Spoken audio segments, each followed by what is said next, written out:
اعوذ باللہ من الشیطان الرجیم بسم اللہ الرحمن الرحیم۔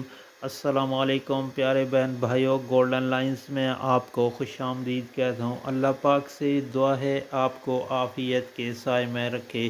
پیارے دوستو، بخشش کی دعا حضرت ابو ہریرہ سے دوستو روایت ہے، اور نبی کریم صلی اللہ علیہ وآلہ وسلم کا ارشاد پاک ہے۔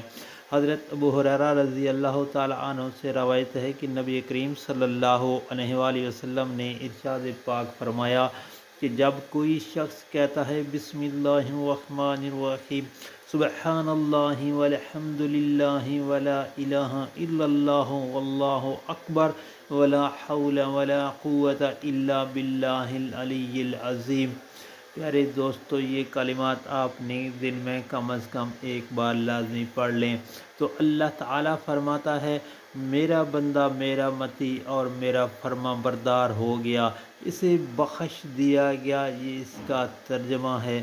اور دوستو یہ نبی پاک صلی اللہ علیہ وسلم کی حدیث ہے۔ اللہ پاک سے دعا ہے مجھے آپ کو ہم سب کو عمل کرنے کی توفیق عطا فرمائے، اور آپ سے گزارش ہے، ریکویسٹ ہے کہ نبی کریم صلی اللہ علیہ وآلہ وسلم کی اس فرمان کو آگے دوستوں، گھر والوں، عزیز و اقارب اور سوشل میڈیا پر لازمی شیئر کریں تاکہ ہر کسی کا بھلا ہو۔ اللہ پاک آپ کی پریشانیاں دور فرمائے، آمین۔